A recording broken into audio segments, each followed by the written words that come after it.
அஸ்ஸலாமு அலைக்கும் வரஹ்மத்துல்லாஹி வபரகாத்துஹு. நான் முனாஜித் மௌலவி வவுனியாவிலிருந்து ஒரே ஒரு விடயத்தை மட்டும் இப்பொழுது நான் தொட்டுச் செல்கிறேன். அதாவது கௌரவ பாராளுமன்ற உறுப்பினர் சாணக்கியன் ஐயா அவர்களுக்கு எதிராக அல்லது அவர் கதைத்த விடயத்திற்கு கொஞ்சம் விமர்சன ரீதியாக முகநூல்களிலே கருத்து போடக்கூடிய சகோதரர்களுக்கு பணிவான வேண்டுகோள், தயவு செய்து யார் கதைத்தார்கள், யார் கதைக்கவில்லை, யார் கூட கதைத்தார்கள், யார் குறைய கதைத்தார்கள் என்பதெல்லாம் ஒரு பக்கத்தில் வைங்க.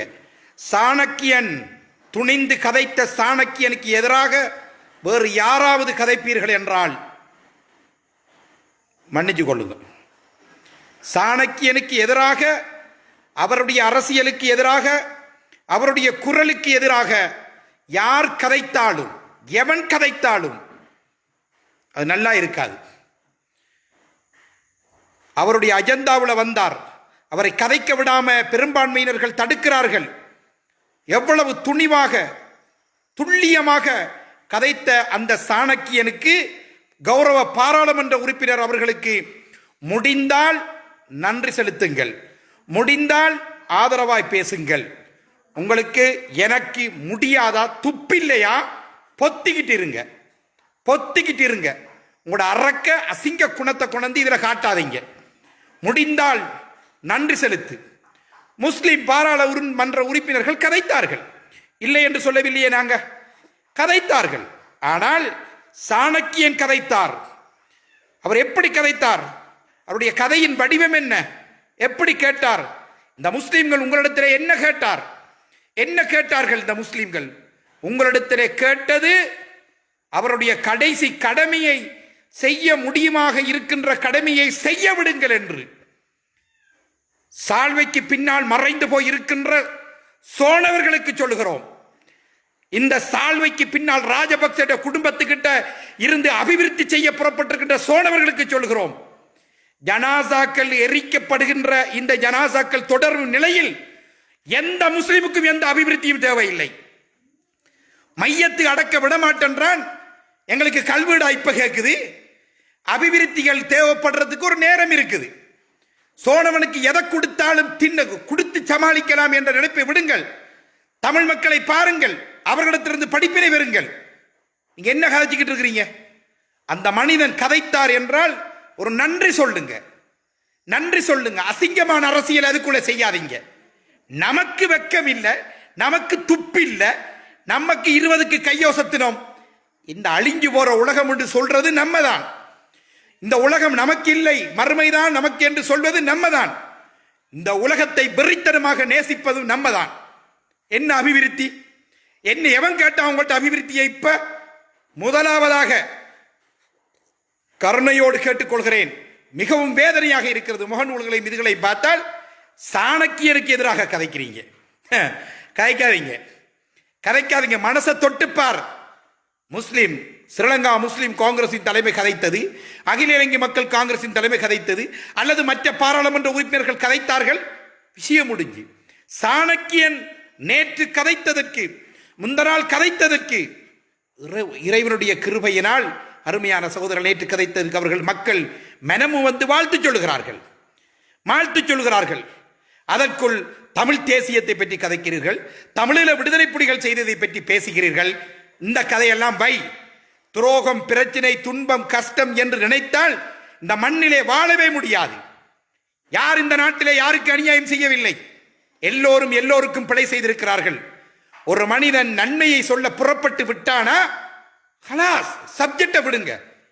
நீங்க உங்களோட வக்கிர புத்தியில இருக்கிறதுக்காக வேண்டி தயவு செய்து மீண்டும் சொல்கிறேன், அந்த கௌரவமான அந்த சிங்க தலைவன் சாணக்கியனுக்கு எதிராக பேசினீர்கள் என்றால் உங்களை போன்ற அசிங்கமானவர்கள் வேற யாரும் கிடையாது, அசிங்கமானவர்கள் கிடையாது. எப்படி வாய் வருது உங்களுக்கு? திருப்பி திருப்பி திருப்பி மீட்டி பாருங்கள். நான் இன்று காலையிலே, சில வேளை சாணக்கியனையா பார்க்கலாம், இன்று காலையில் அவருடைய தொலைபேசிகளை தொடர்பு கொண்டு அவருக்கு பார்த்து சொன்னேன். அவர் தான் இதைத்தான் பாராளுமன்றத்தில் பேச வேண்டும் என்று அஜெண்டாவோடு வந்திருப்பார், பேசினார். இடையில் குறுக்கிட்டார்கள். வாய பொத்து என்று சொன்னார், வாய பொத்து என்று சொன்னார். பாராளுமன்றத்திலே விட்டு உயிரோடு போகாவிட்டாலும் பரவாயில்லை, நான் ஒரு தமிழன் சிறுபான்மையினர் என்ற உரிமையோடு உணர்வோடு வெளியே போக வேண்டும் என்று புறப்பட்ட சாணக்கியருக்கு எதிராக யாராவது வாய் திறப்பீர்கள் என்றால் உங்களை போல அசிங்கமான கேவலமானவன் வேற யாரும் இருக்க முடியாது. கிழக்கிலே உள்ள பிரச்சனை அதை விடு. சாணக்கியன் ஒரு முஸ்லிம் ஜனாசாக்களுக்காக குரல் கொடுத்தானா இல்லையா? கொடுத்தான். ஹலாஸ், அவ்வளவுதான். அதற்கு நன்றி செலுத்தி பழகுங்கள். நீங்க உங்களோட இதுகளை செய்யுங்க. மீண்டும் சொல்கிறேன், இந்த ராஜபக்சவுடைய அரசாங்கத்திற்கு முடியும் இந்த ஜனாசா எரிப்புக்கு முடிவு கட்டுறதுக்கு.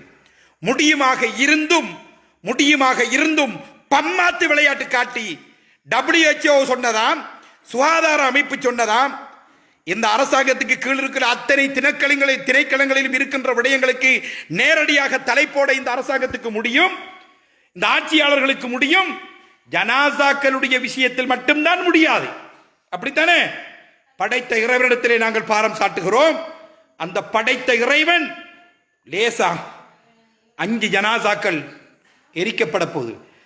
கவர்மெண்ட் கணக்கில் ஆட்டா ஓடி கஷ்டப்பட்டு கூலி வேலை செய்யறவன் எல்லாம் தன்ற உம்மா வாப்பாவை கூலி வேலை செய்து கொண்டு ஆட்டா ஓடி அன்னன்னைக்கு கூலி வேலை செய்து கிணறு வெட்டி உம்மா வாப்பாவை மக்காவுக்கு உம்ராவுக்கும் ஹஜ்ஜுக்கு அனுப்பினவர்களுடைய தாய்மார்கள், அவருடைய பெற்றோர்கள் இன்று அடக்கவும் முடியாதமே எரிக்கவும் முடியாமல் ஜனாசாக்களை அடுக்கி வைக்கின்ற காட்சியை பார்க்கும்போது உள்ளம் குமுற இல்லையா?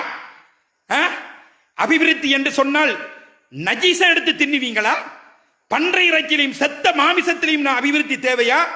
நமது உடல்களை எரித்துக் கொண்டிருக்கின்ற இந்த வேளையில் நமக்கு என்ன அபிவிருத்தி? ஒரு முஸ்லிம் பாராளுமன்ற உறுப்பினர் கூட இருக்கக்கூடாது. நாங்கள் வரமாட்டோம், எங்களுக்கு இது தேவையில்லை, அல்லது எங்களை இந்த நாட்டை விட்டே வெளியாகற்று எங்கேயாவது போறோம். எங்களுடைய ஜனாசாக்களை அடக்க முடியாது, முடியுமாக இருக்கின்ற ஜனாசாக்களை அடக்க வேண்டாம் என்று சொல்கிற உன்னோடு சில பேர் 2 மஹிந்தையோட 2 போட்டோ போடுறாங்க, கோத்தாவோட 2 போட்டோ போடுறாங்க. இவன்டா அவனோட கபருக்கு வர போறான், இவன்களா அவங்களோட கபருக்கு வர போறான், இவனா நீ மரணித்த பிறகு பிரார்த்தனை செய்ய போறான். யோசிங்க. வெக்கம் இல்லையா உங்களுக்கு? வெக்கம் இல்லையா உங்களுக்கெல்லாம்? இப்படி ஒரு அபிவிருத்தி எவர் கொண்டு வந்தாலும் எங்களுக்கு தேவையில்லை. ரோசமுள்ள மஹிந்த நாளைக்கு மன்னாருக்கு வர போறாராம். இன்னும் அங்க மையத்தில் எரிக்கவா? இதுகளை கேட்கறதுக்கு துப்பில்லாட்டி விட்டுட்டு வேலையை பாருங்க. திருப்பி சொல்லுகிறோம், இந்த முஸ்லிம்களுடைய ஜனாசா சம்பந்தமாக கதைக்கின்ற யார் கதைத்தாலும் சரி, முடிந்தால் அவர்களுக்கு ஆதரவு செலுத்துங்கள், நன்றி உணர்வோடு இருங்கள். அவர்களை கொச்சைப்படுத்தி பழைய விஷயங்களை பற்றி எல்லாம் பேசாதீர்கள். அதை விட்டு இதற்கு ஒரு முடிவு காணுங்கள் என்று இந்த வேளையில் மிக கவலையோடு சொல்லிக் கொள்கிறேன். முகநூலை திறந்து பார்த்தால் அல்லது மீடியாக்களை பார்த்தால் சில பேர் அப்படி கதைக்காதீங்க. அருமையான சகோதரர்களை, தயவு செய்து அப்படி கதைக்காதீங்க. உள்ளம் வெந்து போய் இருக்கிறது. கையாளாகாத ஒரு சமூகமாக நாம் இருக்கிறோம். ஒரு உண்மையை பற்றி எதையும் பேச முடியாமல் இருக்கிறோம். இந்த நிலைமையில் உங்களோட அரசியலை ஒன்றதே செஞ்சுட்டு போ. நீ உண்ட கபருக்கு கணக்கு காட்டு, நாங்க ஒன்றும் செய்ய இல்லை. உங்களோட கபருக்கு கணக்கு காட்டு, அல்லாஹ் இடத்துல கேட்பான்.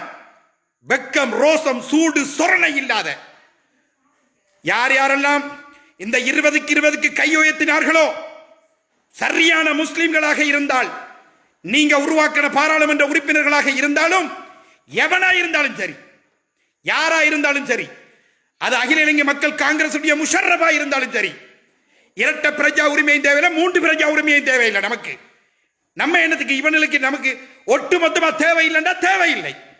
கட்சியின் தலைமைக்கு கட்டுப்பட்டு பழகுங்க. கட்சியின் தலைமை எடுக்கிற முடிவு பம்மாத்து காட்டுறது. ஸ்ரீலங்கா முஸ்லிம் காங்கிரசின் தலைமை ஒன்றை சொல்றார், எனக்கு தெரியாது அவர்கள் செய்து விட்டார். இது வெக்கம் இல்லையா? இதான அமீர் மாமூருடைய தலைவர் உடையவும் மற்ற தொண்டர்களுடையவும் அடிமை. தலைவன் சொன்னால் நெருப்பா இருக்க வேண்டும், தலைவனுக்கு கட்டுப்பட வேண்டும். அது அலி சபரி அங்கே என்னமோ சொல்றார். புத்தகத்துக்கு எப்படா கிடைச்சிச்சு உங்களுக்கு பாராளுமன்ற உறுப்பினர்? அல்லாஹ் ஹதியாவை தந்தால் இதை மண்ணாக்குறது தானே வேலை. தலைமைத்துவம் சிறையில் இருக்கிறது, வெளியே வரவில்லை. அதற்கிடையில உங்களுக்கு ரோட்டு தேவை, அபிவிருத்தி தேவை. மண்ணா போங்க, எவனும் எப்படி மண்ணா போங்க, பிரச்சனை இல்லை. ஆனால் கௌரவமாக இருங்க. இந்த சாணக்கியன் நமக்காக பேசிட்டான் என்று ஒரு நன்றி சொல்வதா? அதுக்குள்ளேயும் அரசியல், அதுக்குள்ளேயும் அரசியல். நான் விடிய கதைச்ச, நான் விடிய சாணக்கியன் ஐயாவோடு விடிய நான் அவருடைய தொலைவோடு சேர்ந்து கதைச்சேன் என்று நன்றி. நான் என்ன சொன்னேன் தெரியுமா? உங்களுடைய அஜெண்டாவை நீங்க எடுத்துக்கொண்டு பேச வந்தீர்கள், ஆனால் சிறுபான்மையினருக்காக துடித்துக் கொண்டு பேசியது உன்னுடைய அம்மா, உன்னுடைய தாய் உனக்கு பால் கொடுத்த வீரத்தை இன்று பாராளுமன்ற உரையிலே காட்டிவிட்டாய். வருஷ கணக்கில் நீ பேச தேவையில்லை. சிங்கள பெரும்பான்மையர்கள் கடைக்கு ஆடி போய் நின்றார்கள். எந்த மொழியில் தேவை? மொழிக்கு பஞ்சமா? வீரத்துக்கு பஞ்சமா? உன்னுடைய உரைக்கு பஞ்சமா? சிறுபான்மையினர்களை என்று, அதிலும் பெரும்பான்மையினர்கள் சிங்கள மக்களையும் நல்ல கண்ணியமான மக்கள் இருக்கிறார்கள், அவர்கள் கூட இதில் சரி கண்டார்கள். நல்ல மனிதர்கள் தேவை, நேர்மையானவர்கள் தேவை, கண்ணியமானவர்கள் தேவை, இறைவனுக்கு பயப்படுகின்றவர்கள் தேவை. இறைவன், நாம் வழிபடுகின்ற இறைவன் வேணும் என்றால் வித்தியாசமாக இருக்கலாம். நான் அல்லாஹ் என்று சொல்கிறேன், நீங்கள் சிவபெருமான் என்று சொல்கிறேன், இன்னொருத்தர் இயேசுநாதர் என்று சொல்கிறார், பிரச்சனை இல்லை. ஆனால் உங்களுடைய வார்த்தை தெளிவு, துடித்த துடிப்பு, இன்னும் நாங்கள் குடும்ப ரீதியாக மீண்டும் மீண்டும் மீண்டும் மீண்டும் யாருடைய நாவை பார்த்தாலும் வவுனியா மாவட்டம் முழுதும் எல்லோரும் எடுத்து பேசுகிறார்கள். இரவு முழுதும் துடுங்காம உங்களுக்கு நாங்கள் நன்றி சொல்ல ஆசைப்படுகிறோம். காரணம், என் சமூகத்துக்காக குரல் கொடுப்பவர்கள் மொழி கடந்து மதம் கடந்து உருவாக வேண்டும் இருக்கிறார்கள். அவரை வாழ்த்துவதா, அவருக்கு முகநூலிலே கொச்சப்படுத்துவதா? எங்களுடைய கேவலமான குணங்களை காட்டுவதற்கு இப்படி செய்ய வேண்டாம். தயவு செய்து அப்படி செய்ய வேண்டாம். குறை நினைக்காதீர்கள். நான் பேசின முறை கொஞ்சம் பிழையாகவோ ஆத்திரத்தில் பேசுகிறேன், வேதனையில் பேசுகிறேன். எனக்கு இப்படி ஒரு லைவ் வர வேண்டிய தேவையே இல்லை. ஆனால் தயவு செய்து உற்சாகமாக, உணர்வோடு, சமூக பற்றோடு எல்லோரையும் ஒன்றிணைத்து கதைக்க புறப்படுகின்ற பாராளுமன்ற உறுப்பினர்களுக்கு, வீரம் உள்ளவர்களுக்கு உறுதுணையாக இருந்தால், முடியாவிட்டால் மௌனமாக இருங்க. தயவு செய்து மௌனமாக இருங்க. நீங்கள் மஹிந்தையுடைய ஆட்சியிலே இருக்கக்கூடியவர்கள் ஜனாசா எரிக்கை இல்லையா, அதுக்கு உடன்பட்டார்களா? நான் அதிலே ஒன்றும் கதைக்க மாட்டேன். ஷரியத்து சட்டத்துக்கு பிரச்சனை இல்லையா? மஹிந்தையை பற்றி நாங்கள் ஒன்றும் கதைக்க மாட்டோம். நாங்க இப்போ கோத்தாபாயை பற்றி கதைக்க மாட்டோம். பம்மாத்து காட்டுறானுகள், பம்மாத்து. இந்த பம்மாத்தில முஸ்லிம் ஜனாசாக்கள் எரியுது. பாராளுமன்ற உறுப்பினர்களே, கொடிபிடிப்பவர்களே, உண்ட உம்மா உண்ட வாப்பா ஜனாசா அடக்காமல் எரிப்பதற்கு தயாராகி கொண்டிருந்தால் உனக்கு தெரியும், அந்த வேதனை புரியும். நாங்க ஜனாசா மௌத்தா போனவர்களுடைய உறவுகளோடு தொடர்ந்து பேசிக் கொண்டிருக்கிறோம், ஆறுதல் சொல்லுகிறோம். பேசுறார் இர்ஃபான் மௌலவி, பேசுறார் சஃபியுத்தீன், பேசுறார். என்னன்னு சொல்றார் மௌலவி? எப்படி மௌலவி, என் வாப்பா இன்னும் கொஞ்ச நேரத்தில் எரிபட போகுதுன்னு இருக்குதே, என் வாப்பாவுடைய ஜனாசா எரிபட போகுதே, எரிக்க போராடுகளே. எப்படி மௌலவி, எப்படி? யோசிச்சு பாருங்க. என் வாப்பாவுடைய ஜனாசா இன்னும் கொஞ்ச நேரத்தில் எரிபட போகுது. எப்படி பொறுமையா இருக்க சொல்றீங்க? நாங்க காணியை வித்து போட்டாவது, இருக்கிற வாகனத்தை வித்து போட்டாவது, இவர்கள் அடக்கிறதாக இருந்தால் 80,000 அல்ல 8 லட்சம் வேணும் என்றாலும் நாங்கள் குடும்பத்தால் சேர்த்து கொடுக்கிறோம். எங்களுக்கு ஜனாசாவை தர சொல்லுங்கள். எரிப்பதென்றால் நாங்கள் இவ்வளவு கஷ்டப்பட்டு எங்களோட வாப்பா அம்மா எங்களை வளர்த்த பிறகு எங்களுக்கு இவர்களுடைய காசிலே, கவர்மெண்ட் காசிலே, யாரோ போட்ட காசிலையா என் அம்மாவுக்கு கவன் கொடுக்க வேண்டும், எரிக்க வேண்டும் என்று அழுகிறவர்களுக்கு நீங்கள் செய்கின்ற காணிக்கையா? வெட்கம் இல்லையா? இது வெட்கம் இல்லையா? நீங்க முஸ்லிம் கோட்டு